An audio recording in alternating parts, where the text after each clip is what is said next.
carretera, no para que me des esto, para que me des lo otro, sino para que me reconozcas como un individuo. Es grande y es un proceso histórico que no se restringe solamente al corredor minero y solamente a Apurímac o a Cusco.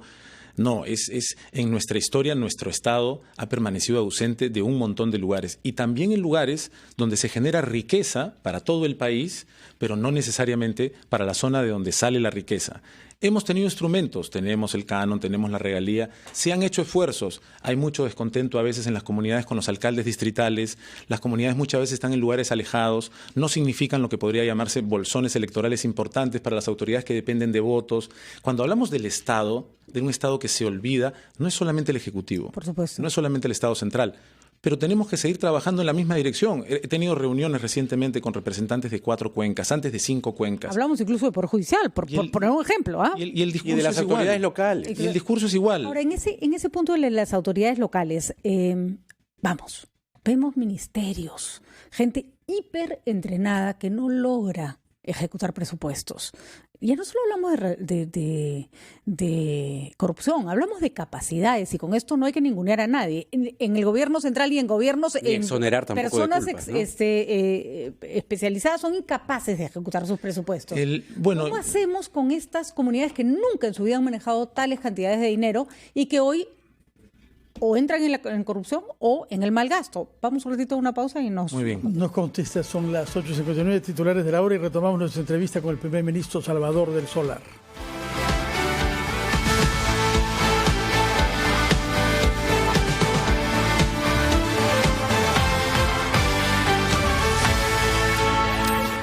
¿Sabes cuál es la película más taquillera? ¿Qué obras de teatro están en tarima? ¿Los museos que puedes visitar? Eso y mucho más en Primera Fila. Películas en cartelera, canciones del momento, exposiciones de arte, funciones de teatro. Con nosotros siempre estarás en Primera Fila, de lunes a viernes a la 1:30 de la tarde por RPP Televisión.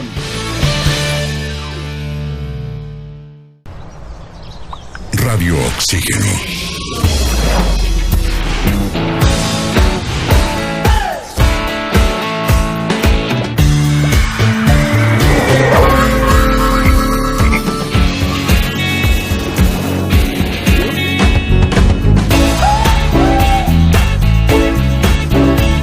Vemos el mundo diferente porque respiramos música. Radio Oxígeno. Clásicos del rock and pop.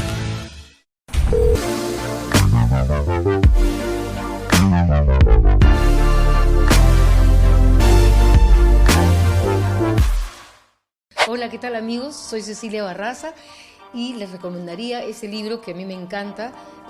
Lo han sacado en nueva edición porque este es muy antiguo. Es la poesía de Juan Gonzalo Rose.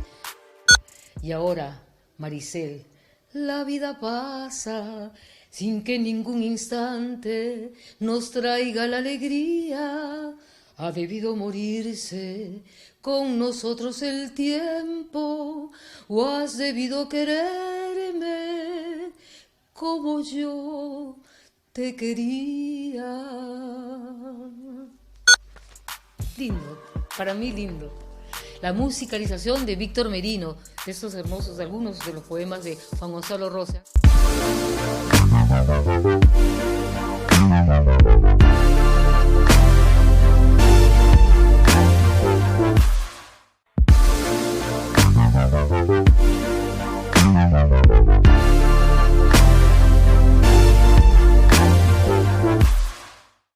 Hola, ¿qué tal? Soy Bruno Dar.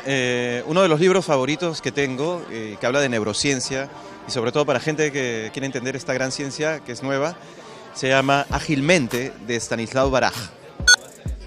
Una de las pasajes que dice es que el cerebro se transforma, va creciendo, va cambiando de forma de acuerdo a las informaciones que vas recibiendo, que le vas dando y que va aceptando tu cerebro. Y justamente este libro los va a ayudar mucho para entender la neurociencia. Es un libro magnífico. Se los recomiendo, Ágilmente, de Stanislav Baraj.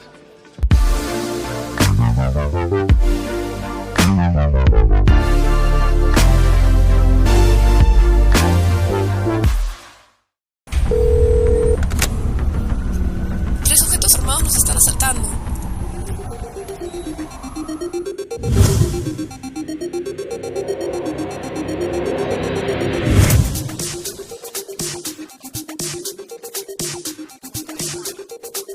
Cuando estés lejos de sentirte seguro, contacta al Rotafono, la línea de ayuda más efectiva. Llámanos al 438-8008. Contáctanos a nuestro WhatsApp 951-431-013 o encuéntranos en Facebook y Twitter usando el hashtag Rotafono.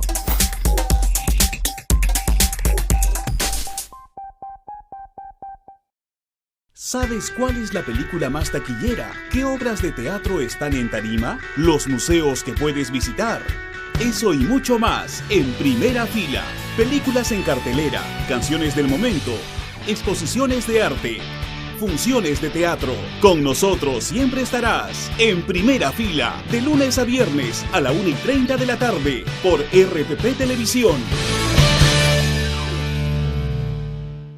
Disfruta la mejor colección de novelas clásicas en audio ahora en RPP Player. Entra a rpp.p, busca mi novela favorita, dale clic y listo. 15 obras de la literatura clásica con los comentarios del premio Nobel Mario Vargas Llosa. Mi novela favorita. RPP Player. Pon el tiempo en tus manos.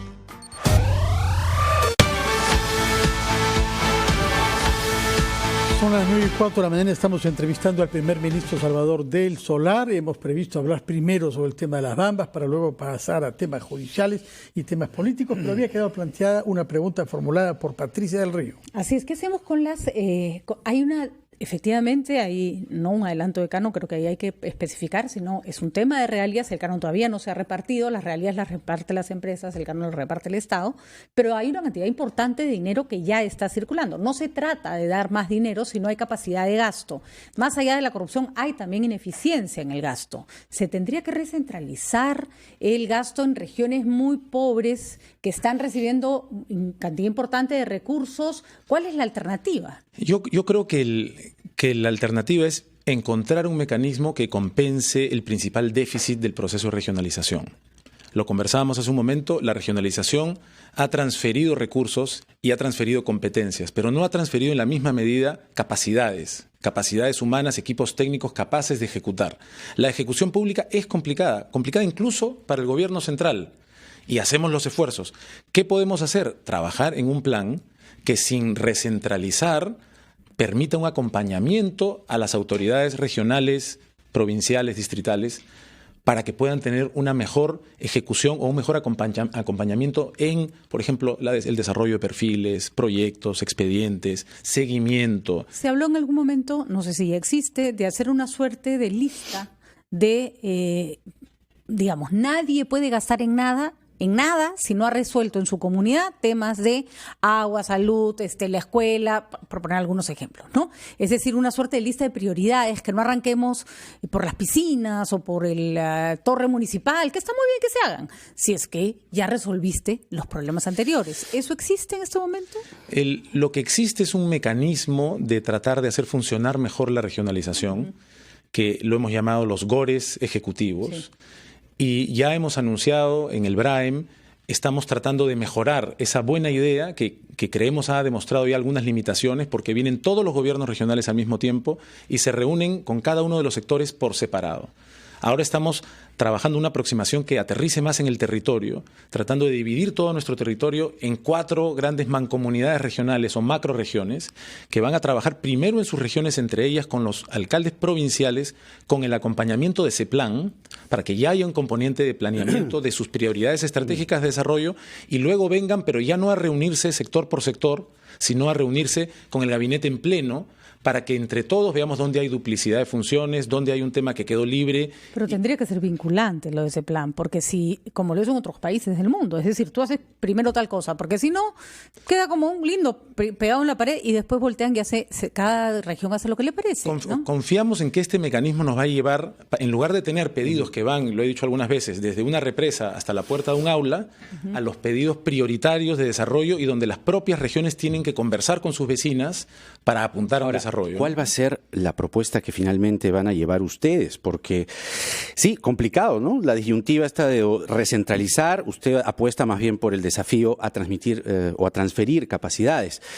Pero si justamente, como hablábamos hace un momento, hay ministerios que devuelven anualmente plata, que la sapiencia o la expertise para manejar estas cosas complejas del Estado ocurren en Lima, ¿cómo vamos entonces a mirar las cosas que pasan, por ejemplo, en los gobiernos regionales, o el gobierno regional, por ejemplo, según el ministro, se han recibido regalías por 150 millones, ¿no? Y 450 millones a distintas provincias y distritos. Y el punto número 4, lo que pide de estos 9 puntos, es la implementación de el canon minero de forma inmediata, ¿no? A través de un mecanismo legal.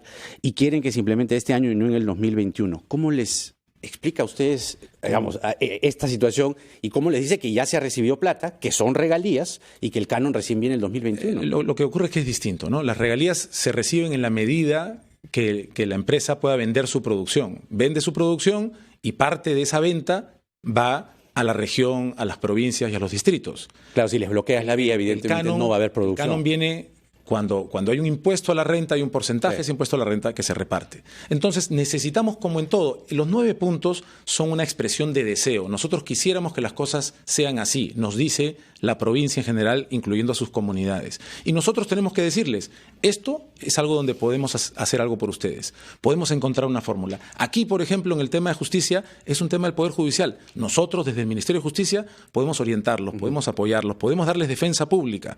Entonces, no quiere decir que los 9 temas que están ahí se van a quedar intactos como ellos lo presentan. Ellos, por ejemplo, solicitan que la empresa despida a una cantidad de funcionarios. Esa es una facultad de la empresa. Es que se lo pregunto, ¿sabe por qué? Porque la semana pasada hubo este problema en la Asamblea, salieron los dirigentes y lo que dijeron es no descartamos el bloqueo de vías nuevamente. Entonces, regresar todo. Muy bien. Y nosotros lo que tenemos que decir es no hablemos con amenazas. Sigamos apostando por un diálogo constructivo que ya hemos encontrado varias soluciones y las vamos a seguir encontrando. No tiene ningún sentido decir, si no hacen exactamente lo que yo quiero, vamos a tomar la vía. Esa no es la manera de avanzar. Lo que no se puede hacer tampoco es subestimar al otro, ni descalificar su discurso. Escuchar no quiere decir necesariamente que todos los puntos que están en la agenda se van a tomar en cuenta. Y a veces intentar sacarlo antes de que lo pongan ya te genera una ruptura del diálogo que no tiene sentido. Pero el ministro Oliva, y acá yo creo que hacer una crítica, declaró en el diario El Comercio, y eso generó tremenda confusión el 29 de marzo, que se les había hecho un adelanto de canon de 600 millones. Y después él mismo dice, bueno, son regalías que es como una suerte de canon informal. Se le llama, exactamente. Eso es pretender. Es como pretender confundir a las personas que saben muy bien lo que están reclamando, ¿no? A las cosas hay que llamarlas por su nombre porque esto no abona en un diálogo constructivo, ¿no? Yo creo y quiero enfatizar que no debemos perdernos en las ramas y concentrarnos otra vez en el bosque y en lo esencial. Lo esencial es que tenemos no solo un proyecto minero, no solo los otros proyectos que hay en el corredor minero, hay un potencial de proyectos mineros adicionales en este corredor minero que tenemos que hacer que funcionen para beneficio del país y beneficio específico de los distritos, las provincias que están en esa zona. Lo que pasa, ministro, es que la carretera es una rama fundamental. O sea, si no se concentra ahí, el bosque se le malogra. Por ejemplo, hemos contemplado ya, lo ha mencionado el excongresista Villanueva, hay que trabajar en la salida del ferrocarril, por supuesto que sí, pero una cosa no cancela la otra. El ferrocarril no va a estar listo de inmediato, hay que asfaltar esa vía para que no haya vibración, para que no haya polvo, para que no haya tanta molestia. Hay que trabajar en la visión de fondo para toda la provincia y la región y para todo el país, de forma que seamos un país al bicentenario cuyas zonas de generación de riqueza dejen de ser zonas de generación de descontento y conflictos y pasen a ser zonas de armonía y de progreso. O sea, va así, asfaltado y compran la idea del ferrocarril. Y no estamos descartando, por supuesto, ninguno de los otros puntos. Es esencial el punto del plan de desarrollo. Tenemos unas propuestas muy interesantes que vamos a seguir llevando y tenemos que seguir en esa conversación. Veremos entonces qué da el miércoles esta reunión prevista.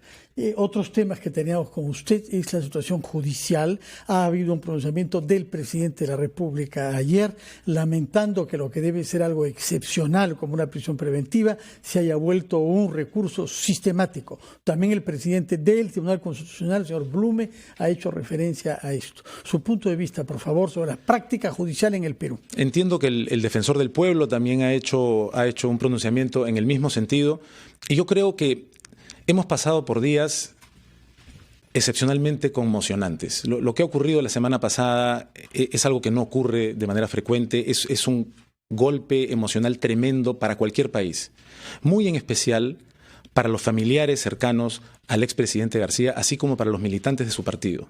Por eso, el presidente, de manera prudente, de manera amable, considerada, se mantuvo en silencio. Esto además coincidió con la Semana Santa, que es una semana especial para muchísimos peruanos. Creo que tenemos que separar los planos. Hay un plano humano que a veces parece que perdemos de vista y tenemos que recuperarlo. Lo que ha sucedido es muy doloroso y necesitamos ser compasivos y guardar el máximo de serenidad. Pero a mí me preocupa mucho lo que ha pasado en el aula magna, señor presidente del Consejo de Ministros, cuando aparece en escena el señor Alfredo Barnechea y avala el griterío, comprensible en el dolor, pero no hay que descuidar esos mensajes, que entre otras cosas llamaban al presidente asesino, que había una mafia judicial y básicamente torpedeando los procesos anticorrupción. Usted como jefe de gabinete, ¿qué tendría que decir ante lo que se ha dicho en el aula magna contra el presidente de la República, contra los procesos anticorrupción, avalado por el señor Barnechea? El presidente de la República lo dijo ayer con claridad y yo avalo completamente sus palabras. Ahí donde el presidente ha guardado la mesura, el silencio y el respeto por el dolor ocasionado por este acontecimiento, otras personas, movidas por un dolor que puede ser comprensible, han dicho cosas que no corresponden a la verdad y que son irresponsables. Ese no ha sido el caso del presidente. Cada quien responde por sus palabras y por sus silencios. Y toda oportunidad tan severa como la que hemos vivido es una oportunidad para demostrar qué tipo de país queremos construir. Entonces, tenemos que dejar muy en claro, estamos pasando por un momento difícil como país, pero estamos yendo en la dirección correcta. ¿Por qué? Porque la justicia está trabajando para que se establezca con claridad qué hay detrás de los casos de corrupción que se están investigando. Los peruanos tenemos derecho a saber, tenemos que proteger el sistema de justicia que nos está ayudando a ser un país mejor, donde aprendamos y no repitamos este tipo de comportamientos. Ahora, ¿cómo hacer para esto? Hay un margen, perdón, solo para terminar la idea, Patricia, hay un margen para que nos preguntemos también, con total respeto a la autonomía, ¿estamos haciendo de una medida excepcional como la prisión preventiva, sin que alguien haya sido juzgado, una moneda corriente que se ha vuelto de uso cotidiano? Creo que hay un espacio para que se reflexione al respecto y creo que el Poder Judicial, el Ministerio Público deben hacer esa reflexión con total respeto de su autonomía. Lo han dicho ya varias figuras. Si la solución tiene que ser legal, a mí me parece que la herramienta legal existe y que el criterio judicial debe guiarse por lo que ha dicho antes el Tribunal Constitucional, por lo que ha dicho la Corte Suprema, y tenemos que hacer cumplir la ley con razonabilidad y sin ningún tipo de impunidad, ¿no? Pero, Premier, por ejemplo, para que una persona esté en arresto domiciliario se requiere que 4 policías lo cuiden al día, en 2 turnos distintos. Los grilletes electrónicos son una iniciativa que corresponde al Ministerio de Justicia. Hay 17 grilletes electrónicos en el Perú, que además creo que no los tiene puestos nadie, ¿no? Que ahorrarían, que además encima los tiene que pagar la persona que se lo pone. Hay varios que no están haciendo su trabajo como para que la justicia pueda echar mano de otros mecanismos que no sean mandar a la gente a la prisión, ¿no? Seguramente hay muchas cosas en las que necesitamos mejorar, pero creo que es importante volver al tema central. El tema central es que no podemos poner en tela de juicio un proceso que está adelantando la justicia por el bien de nuestro país. Pero tampoco podemos meterle cabe, ¿no? No, por supuesto que no. Es decir, los peruanos tenemos que saber que podemos estar cerca de inaugurar una nueva etapa donde los políticos sepan que hay que rendir cuentas, donde la justicia sepa que hay que hacer cumplir la ley y que hay que tener criterios de razonabilidad. Mi invitación es a que no nos vayamos a los temas más pequeños que nos pueden distraer. Ha habido mucho dolor y lo sigue habiendo y ha habido respeto por ese dolor. Ese plano es uno, que es el humano. En el plano de la justicia, en el plano político, por eso tenemos una reforma de la justicia planteada, por eso es urgente la reforma política, porque es una reforma política que va a permitir partidos más limpios, cuidándose de un financiamiento oscuro, ilegal, sin voto preferencial, con partidos fortalecidos que tienen un respaldo en militantes y no en padrones de firmas, una serie de temas que nos pueden ayudar. Hay que conectarlo todo. Estamos hablando también de Fuerabamba. Nadie está por encima de la justicia. Tenemos que aprovechar esto para que como país hagamos docencia. La justicia, la ley está por encima de todos. Tenemos que cuidarla y su aplicación tiene que ser, claro, pero cuando usted le pide al Ministerio Público y al Poder Judicial que reflexione sobre las prisiones preventivas, el presidente hace lo mismo, lo que les está diciendo en el fondo es, oiga, vea usted la manera de cambiar este tipo de decisiones. ¿Qué alternativa le pone usted al costado? Lo que dice Patricia de los grilletes no está ayudando precisamente. Pero los grilletes no es la respuesta, o sea, puede ser una respuesta, puede ser, exactamente, puede ser una respuesta o no. El tema es el siguiente. Todos hacemos docencia, ustedes hacen docencia de periodismo, todos tenemos la oportunidad de hacer docencia. No debemos acostumbrarnos, no solo por los casos presentes, a que la prisión preventiva resulte ser la solución inmediata. No debemos acostumbrarnos. Pero por eso tiene que haber un plan B. Y no estamos diciendo que la prisión preventiva no puede aplicarse. Pero parece bastante claro que estamos en un momento donde cabe la reflexión, si es que no nos hemos excedido. Y ojo, un arresto domiciliario, una comparecencia, no es impunidad.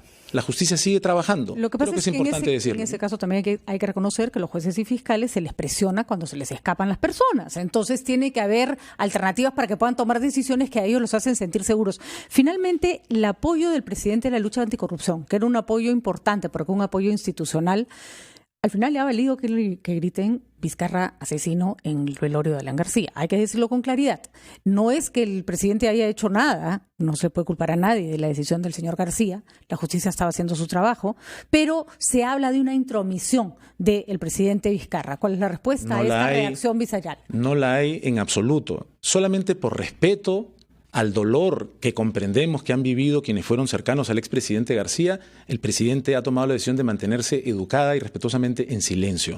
Pero es inaceptable que se pueda sugerir que el presidente tiene alguna responsabilidad en esto o que se pueda sugerir que el gobierno haya tenido alguna injerencia en la justicia o en la decisión personal que tomó el expresidente García. Es falso. Decisión personal. Creo que no queda ninguna duda, ¿no? Antes de que nos vence el tiempo, primer ministro, queremos saber cuándo tendremos ministros de Transportes y de Vivienda. Ya esto viene durando desde hace más de 8 días. Así es. Hemos venido trabajando con el presidente en días difíciles y además de Semana Santa, pero ya tenemos, y el presidente lo anunció ayer, ya tenemos las ternas correspondientes y esperamos esta semana, yo creo que pronto esta semana, ya anunciar que el gabinete queda recompuesto con las plazas que dejaron los ministros Bruce y Trujillo. Ministros que tienen que ocuparse de una ejecución importante. Importantísima. Importantes y los que depende la ATU, que ha tomado retraso también, órgano de control del tráfico en Lima. Y también parte de los Panamericanos y también la reconstrucción. Así que por supuesto que se trata de carteras muy importantes. Hay juramentación esta semana entonces. De todas maneras. En estos días, esperemos la semana larga comienza recién. Así es. Muchas gracias por su presencia, señor Salvador del Solar, primer ministro. 9:20, pausa y retomamos ampliación de noticias para hablar de algo nuevo y original de RPP. Hemos batido el récord de continuidad democrática en nuestra historia republicana. 6.570 días sin interrupción del orden constitucional. Hablaremos sobre esto con un historiador especializado.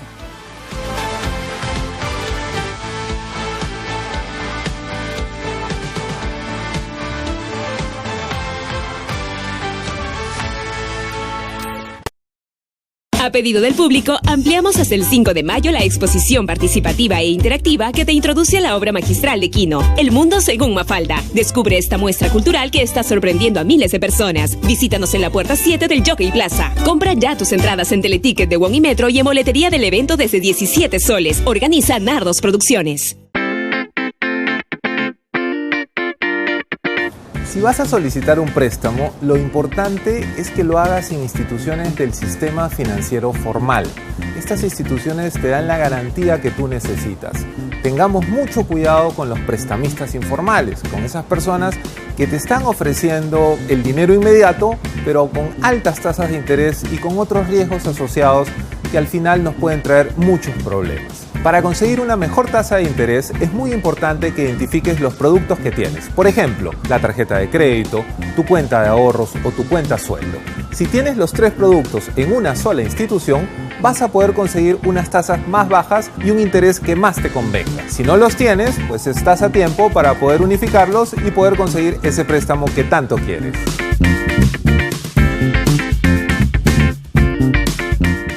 ¿Sabes cuál es la película más taquillera? ¿Qué obras de teatro están en tarima? ¿Los museos que puedes visitar? Eso y mucho más en Primera Fila. Películas en cartelera, canciones del momento, exposiciones de arte, funciones de teatro. Con nosotros siempre estarás en Primera Fila, de lunes a viernes a la 1:30 de la tarde por RPP Televisión.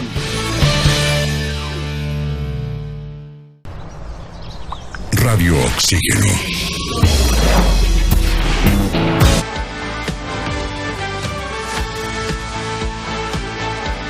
Son las 9:23 de la mañana, recibimos a un constitucionalista miembro del Tribunal Constitucional y director del Centro de Estudios Constitucionales, al que saludamos, y junto a él un antropólogo y analista político, Jaime Alcaus por una parte, el doctor Ramos por otra. Y si los hemos convocado es porque por primera vez en nuestra historia republicana hemos superado el período que se estableció desde la llegada de Piero Lana al poder en septiembre del año 1895, y el golpe de Estado de Benavides contra Billinghurst en febrero del año 14. Fueron 18 años y 5 meses, ahora tenemos un día más que ese periodo, son en total? De manera que estamos 6.572 no, 6.724, ¿es correcto? Días, lo cual equivale a 18 años, 5 meses. 19 años. 19 años consecutivos. 19 ¿no? Porque Todavía en noviembre del 2000... 18 años, 4 meses y 25 días. A lo largo de los cuales hemos visto desfilar a 5 presidentes diferentes, Paniagua primero y los otros por mandato de 5 años. Por más que nos hayan podido decepcionar, acá lo importante es que las instituciones han resistido. Y tenemos una democracia que no se ha visto interrumpida en el periodo más largo de nuestra historia. Paralelamente, hemos reducido la pobreza como nunca se había visto antes en el Perú, y con ella el analfabetismo, la mortalidad infantil y otros males. Nada de esto hace del Perú un país paradisíaco, pero hay que celebrar esta fecha que ha pasado desapercibida porque hemos tenido una Semana Santa, como lo ha recordado Patricia del Río, intensa por otras razones. Señor juez Ramos, cuéntenos, por favor, qué significa para un constitucionalista como usted, que tiene que ocuparse de casos concretos, estar ante esta fecha. Bueno, además, digamos, de constitucionalista, soy historiador del derecho, digamos, como actividad académica. Yo diría de que hay cambios radicales. Miren, alguna época, por ejemplo, era posible que el Consejo Nacional de la Magistratura destituyera, no ratificara a los jueces sin expresión de causa, sin ninguna motivación.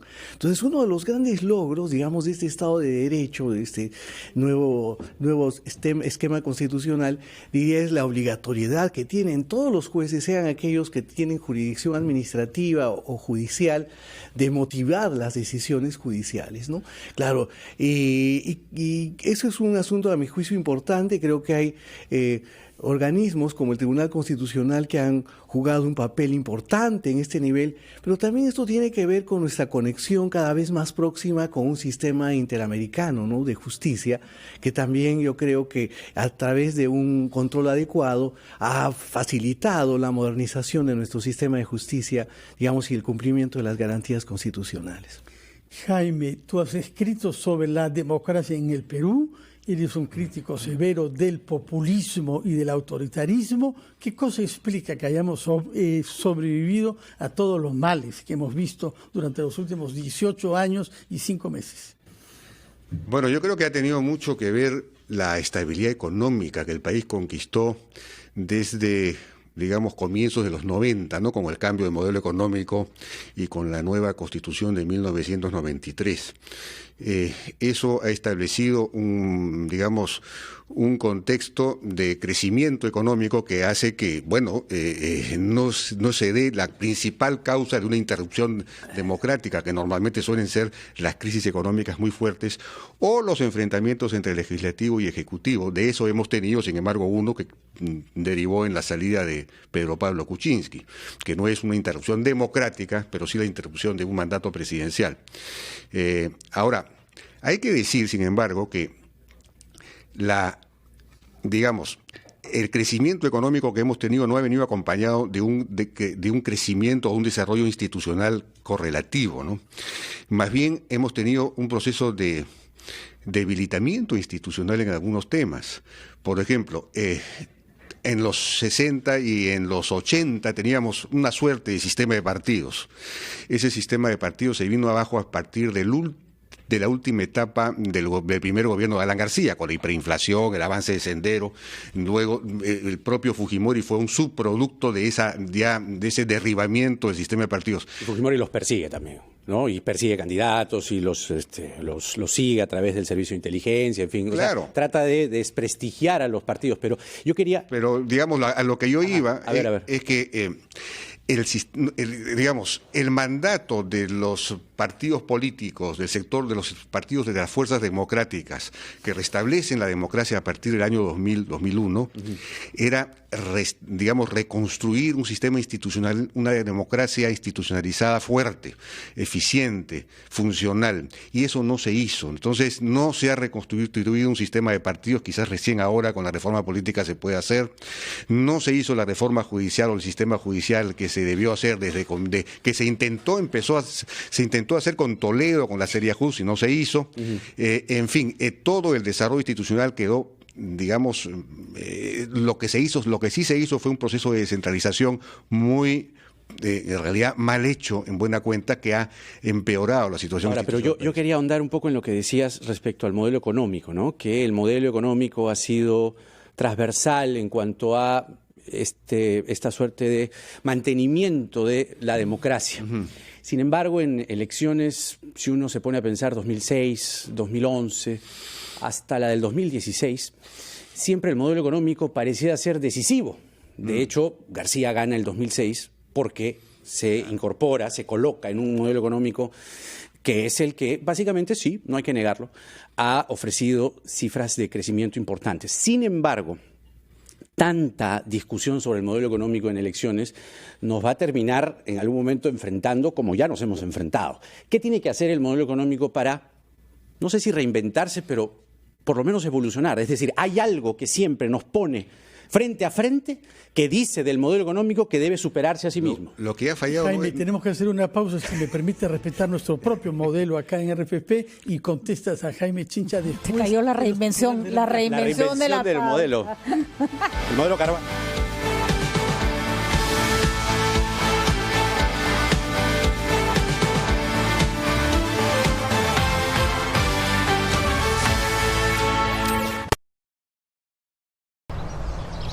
Radio Oxígeno.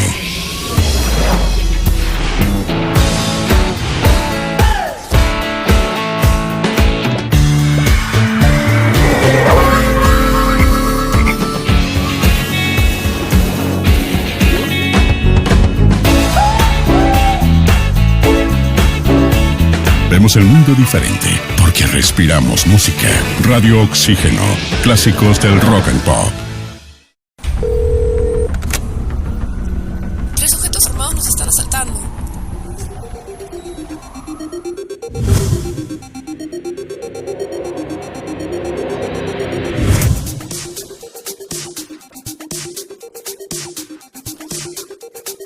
Cuando estés lejos de sentirte seguro, contacta al Rotafono, la línea de ayuda más efectiva. Llámanos al 438-8008. Contáctanos a nuestro WhatsApp 951-431-013 o encuéntranos en Facebook y Twitter usando el hashtag Rotafono. Es momento de un café de noticias. 1. El presidente de la República, Martín Vizcarra, ha solicitado al sistema de justicia evaluar las medidas de prisión preventiva para garantizar su correcto uso, para buscar un equilibrio, ha dicho. 2. Un video confirmó que el expresidente Alan García portó un revólver cuando recibió al fiscal y policías, quienes iban a concretar la orden de detención preliminar. 3. Jorge Barata, el ex hombre fuerte de Odebrecht en el Perú, empieza a declarar mañana en Brasil frente a los fiscales peruanos sobre los casos en los que está comprometida su empresa. 4. Las Fuerzas Armadas recordarán hoy la gesta militar que permitió el rescate de 72 rehenes, quienes fueron secuestrados por terroristas del movimiento revolucionario Tupac Amaru. 5. Y el Internacional de Porto Alegre con Paolo Guerrero desde Brasil llegan hoy en la noche a Lima para el enfrentamiento que sostendrán mañana con Alianza Lima por la Copa Libertadores. ¡Qué buen café de noticias!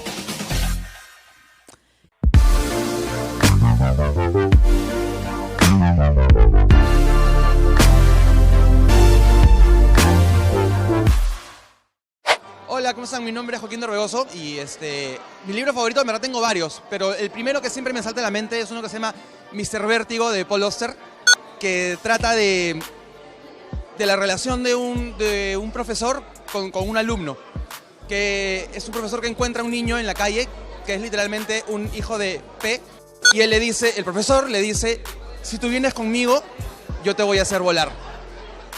Y literalmente lo hace volar, me conmuevo, perdón. Los invito a leer, es en verdad una experiencia maravillosa, y encuentren ustedes su libro favorito, porque el mundo de la lectura creo que es el mundo más lindo y más hermoso y más grande al que uno puede entrar.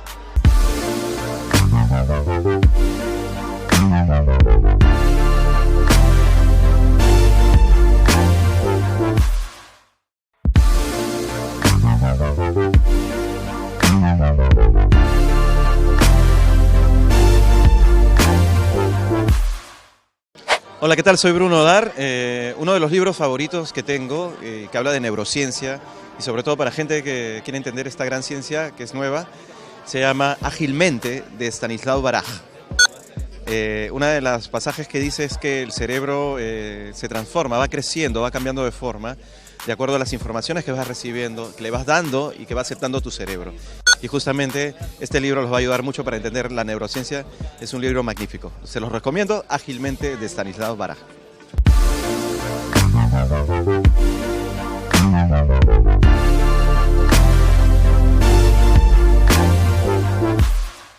¿Sabes cuál es la película más taquillera? ¿Qué obras de teatro están en tarima? ¿Los museos que puedes visitar? Eso y mucho más en Primera Fila. Películas en cartelera, canciones del momento, exposiciones de arte, funciones de teatro. Con nosotros siempre estarás en Primera Fila, de lunes a viernes a la 1:30 de la tarde por RPP Televisión.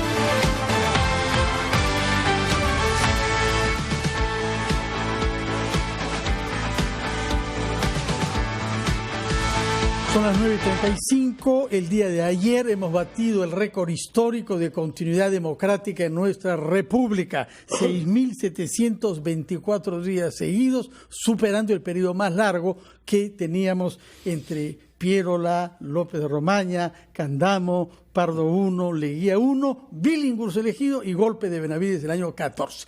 Ese periodo ha sido superado el día de ayer. Hemos invitado a dos analistas con perspectivas diferentes. Uno es un jurista e historiador que ha enfatizado como causa de esto la inserción del sistema institucional peruano en un sistema interamericano e internacional, mientras que Jaime Altaus, antropólogo y analista político, ha enfatizado en la continuidad de un modelo económico. Y precisamente sobre ese punto es que Jaime Chincha le formuló una pregunta. Sí, claro, que tenía que ver, tú señalaste bien para recapitular, ¿no?, que el modelo económico transversalmente en estos años es lo que nos había de alguna forma dado estabilidad, pero a la vez te describía que en elecciones 2006, 2011, 2016, el modelo económico siempre, volvía a la discusión. Durante la pausa hemos estado también conversando sobre el tema y sí, no necesariamente van a ser las discusiones como la del 6 o el 11, pero va a volver a discutirse el tema porque viene la extrema izquierda también a querer cambiar el modelo, no sé si al Velascato, a lo que sea, pero evidentemente a cambiar las cosas. ¿Cómo hacer para que el modelo económico, actual, se reinvente, pero no solo se reinvente, sino se proteja, para proteger a la gente y mantener las cifras de crecimiento que se han estado dando? Creo que lo que ha fallado no es el modelo económico, no es el modelo económico o sus efectos lo que ha causado esas elecciones cruciales que vimos en ese momento, claro, sino el Estado. Lo que ha fallado es el Estado. Entonces, el Estado no ha sido capaz de estar presente, esto lo vemos en el tema de las Bambas, por ejemplo. No es posible que en las zonas más pobres del país, que al mismo tiempo son las más ricas potencialmente, las que le darían al Perú los grandes recursos que necesita, las zonas mineras, ¿no?, esas zonas no tengan Estado. Lo que tienen es una descentralización mal hecha, que ha fomentado más corrupción, que ha fomentado más feudalismo, porque los partidos al mismo tiempo se han fragmentado. Entonces los gobernadores, los alcaldes no pertenecen a un partido político, no están, incluidos dentro de un sistema de control nacional o no tienen una adherencia nacional, y el Estado pues no está presente. No es posible, por ejemplo, que la presidencia del Consejo de Ministros vaya a crear unas agencias regionales de desarrollo ahora en unas regiones que no son mineras. En lugar de crear esa agencia regional de desarrollo, en Apurímac, en el corredor minero, en el Cusco, con una especie de vicepremier, digamos ahí, que articule al Estado y que haga que que lleve adelante una suerte pues de plan de desarrollo regional, ¿no? El Estado desprecia a esas zonas que son las más importantes para el país y las más pobres al mismo tiempo. Entonces, o sea, el Estado se desacredita solo. Hay una descentralización mal hecha que ha fomentado corrupción. Tenemos un poder judicial que no se ha reformado, un sistema judicial que no se ha reformado y partidos que no existen. Entonces, hay que reconstruir todo eso.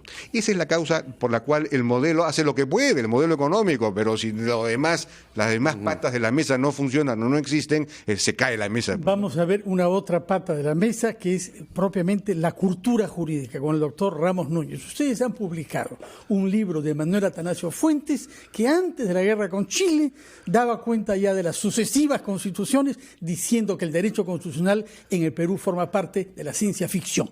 Eso ha cambiado en el siglo XXI. Bueno, eso yo creo que ha cambiado. Miren, Balzac decía que la verdadera constitución de Francia era el Código Civil.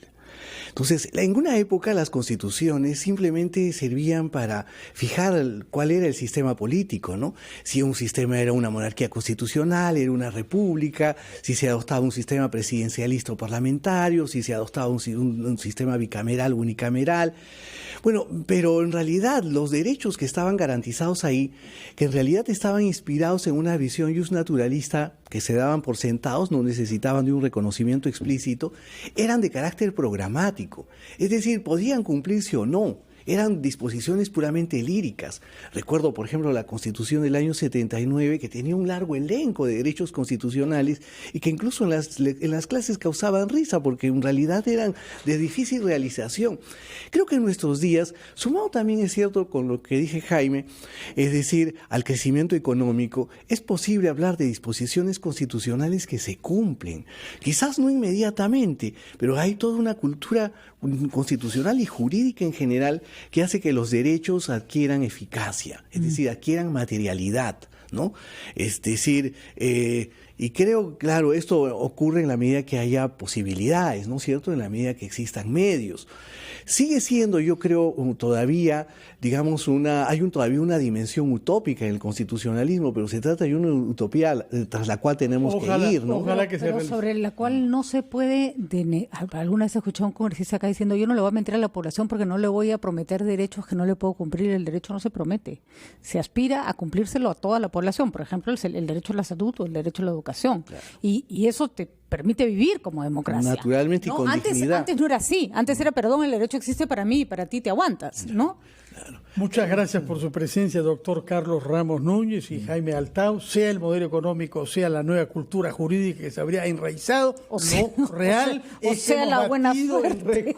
Hemos batido el récord de continuidad democrática. Nadie ha osado en el Perú interrumpir el orden constitucional. Desde hace 18 años, 5 meses y 4 días, ¿no? Es correcto. Bueno, correcto. Muchas gracias por su presencia, que tengan buenos días y viva la democracia peruana.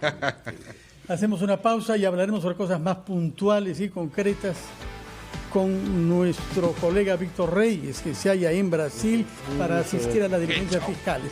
Estamos en contacto ya con Víctor Reyes. Ratito. Aló. Sí, Víctor Reyes, buenos días. ¿Aló? Sí, Víctor, buenos días. Tenemos entendido que has llegado ya a Curitiba, en Brasil, a donde tendrán lugar las diligencias fiscales con Jorge Barata. Aló, Fernando, sí, ¿cómo estás? Efectivamente, como lo mencionabas, RPP Noticias ya está en Curitiba, capital del estado de Paraná, donde esta semana se va a desarrollar el interrogatorio a Jorge Barata, esta fecha tan esperada por todos los que seguimos el caso de Lava Jato con mucho interés. Las diligencias van a empezar todavía el martes 23 de abril, y se van a centrar el primer día de mañana, en el caso de los aportes de campaña Lápara y el caso del tren eléctrico Metro de Lima. Ambos interrogatorios a Jorge Barata van a estar a cargo del fiscal José Domingo Pérez, quien, según fuentes confiables, está llegando esta noche a Curitiba. En los interrogatorios también van a participar todos los miembros del equipo del caso Lava Jato, liderados por Rafael Vela. Hablamos de Germán Juárez Atoche, Giovanna Mori y Carlos Puma. También han llegado a Curitiba el día de ayer por la noche, el día domingo, los procuradores ad hoc del caso Lava Jato, Jorge Ramírez y Silvana Carrión. Sabemos. El resto de los días también se van a centrar en el 24 de abril, va a ser lo de este miércoles, se va a centrar en el caso tren eléctrico y también en el caso de la interoceánica, donde según se supo en los interrogatorios de febrero pasado, se revelaron que en realidad los sobornos de la interoceánica ascendieron a 45 millones.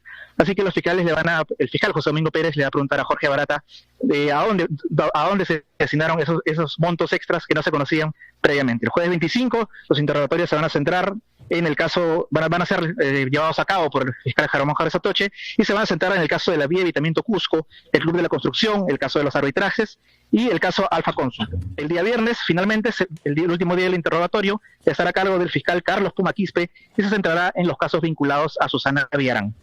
Muchas gracias, Víctor Reyes, por esta información sobre los 4 días durante los cuales fiscales peruanos interrogarán en Curitiba, Brasil, a Jorge Barata. Contamos contigo para dar seguimiento a lo que pase en esas audiencias fiscales. Son las 9:44, recibimos en los estudios de RPP a Mariana Alegre, y fundadora del Observatorio Ciudadano Lima. ¿Cómo vamos? Y naturalmente queremos preguntarle ¿qué conclusiones debemos sacar de lo sucedido en Mesa Redonda? Un incendio gigantesco en parte de la Lima histórica. ¿Qué dice eso sobre nuestra ciudad?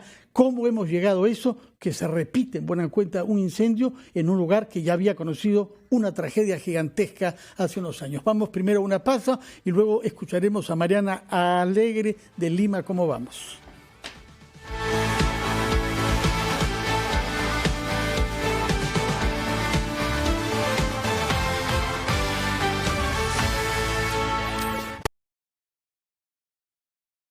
¿Sabes cuál es la película más taquillera? ¿Qué obras de teatro están en tarima? ¿Los museos que puedes visitar?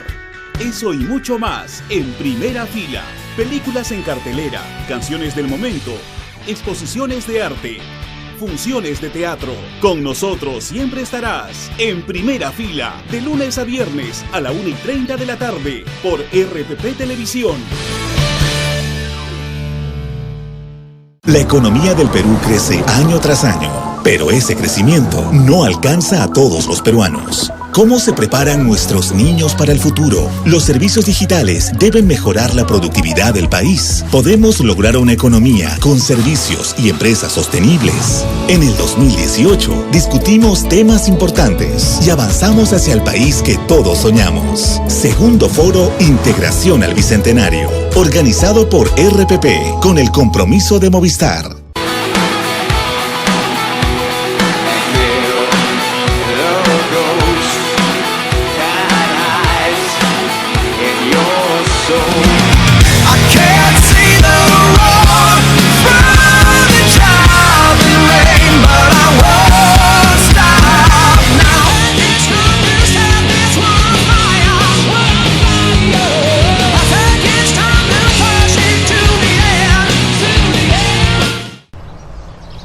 Radio Oxígeno.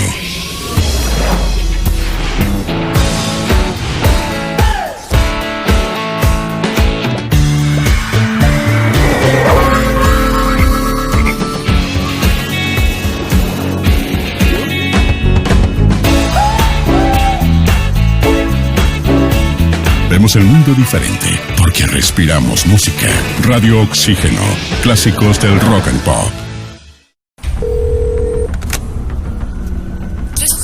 Nos están asaltando.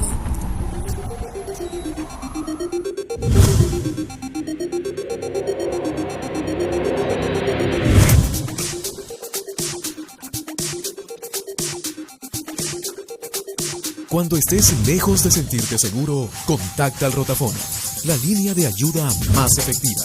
Llámanos al 438-8008. Contáctanos a nuestro WhatsApp 951-431-013 o encuéntranos en Facebook y Twitter usando el hashtag Rotafono.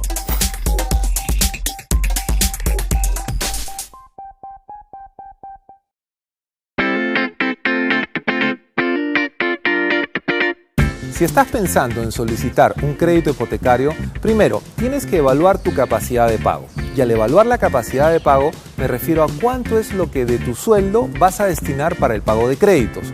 Ojo, no solamente consideres el tema de la vivienda, también considera si tienes un crédito vehicular o algún pago por tarjeta de crédito. La suma de todos estos pagos no debe ser mayor al 30 o el 40% de tus ingresos. Si quieres ayudarte un poco y tienes una pareja, puedes sumar los ingresos de esta persona también y entre los dos podrán tener ese 30 o 40% para poder pagar una cuota un poco más alta. Otro tema importante a la hora de pedir un crédito hipotecario es el tema de los intereses. Cuando nosotros hablamos de intereses, muchas veces pensamos que al tener mayor plazo, mi cuota va a ser más baja, por lo tanto voy a pagar un poco menos. Te recomiendo algo. Pide una simulación para el crédito de 15, 20 y 25 años. Compara la cuota de 15 años con la de 25. Si la diferencia es muy grande, podrás tener una cuota de 25 años sin ningún problema y pagar el crédito en ese tiempo.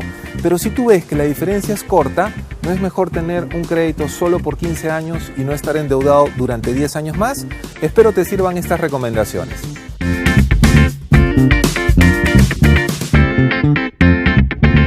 ¿Sabes cuál es la película más taquillera? ¿Qué obras de teatro están en tarima? ¿Los museos que puedes visitar? Eso y mucho más en Primera Fila. Películas en cartelera, canciones del momento, exposiciones de arte, funciones de teatro. Con nosotros siempre estarás en Primera Fila, de lunes a viernes a la 1:30 de la tarde por RPP Televisión.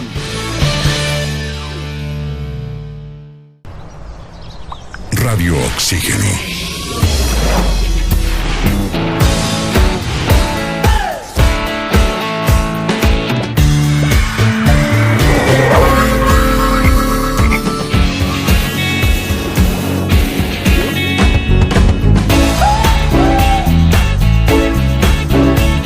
Vemos el mundo diferente porque respiramos música.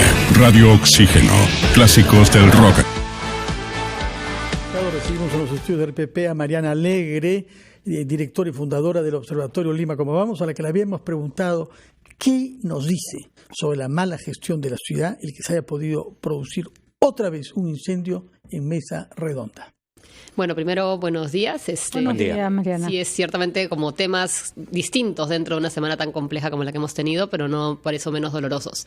La repetición de tragedias como esta, que son principalmente producidas por el hombre o la mujer, en este caso, nos muestran justamente esta sensación de no tener reglas, ¿no? De anarquía en la lógica de cómo se gestiona la ciudad. Y eso implica, porque no hemos tenido en general autoridades que nos hayan hecho notar el camino del orden bajo las normas, pero que al mismo tiempo generan oportunidades. Entonces hay como mucho rechazo y claro, esta también mitificación de la informalidad, ¿no? Porque la informalidad en sí misma es mala, entre comillas, pero al mismo tiempo se premia pues el emprendimiento y el emprendedor que acaba teniendo pues esos límites entre qué cosa es formal y qué cosa no.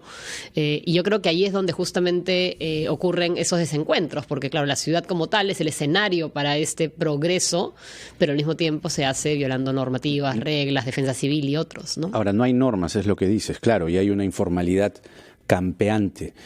¿Cómo hacer para transformar esto? Porque uno dice, en 3 semanas, ¿qué podrías conseguir, no? Y sobre todo, a partir de estas 3 semanas, ¿cuál es el horizonte que se puede plantear Muñoz, ¿no? Claro, en verdad ahí va un poco en la línea de justamente dejar claras las distintas líneas de reforma, ¿no? Por un lado, la reforma institucional como tal, o sea, cuáles son las normativas que se van a generar o se van a reforzar, cuáles van a ser los mecanismos, dónde está el dinero también, porque esto implica obviamente fiscalización y una serie de procesos que no se dan abasto con el financiamiento actual ni con el personal actual.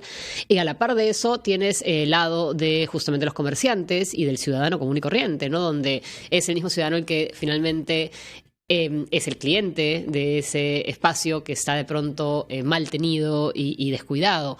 Y eso no quiere decir que se hagan esas cosas porque sí, porque no nos importa, ¿no? Sino más bien es porque estamos como ya en la vorágine de ese proceso y cuesta mucho salir, ¿no? O sea, uno quiere ir a comprar cosas al centro de la ciudad, uno va al centro de la ciudad, pero claro, se encuentra para que eso funcione con una serie de economías y de cadenas de valor que a su vez desvalorizan el patrimonio, desvalorizan la posibilidad de generar vivienda y de generar oportunidades. Entonces ahí hay una especie de contradicción entre lo que se quiere y lo que se hace, ¿no? Mariana, perdón. Uno mira Mesa Redonda cada vez que va,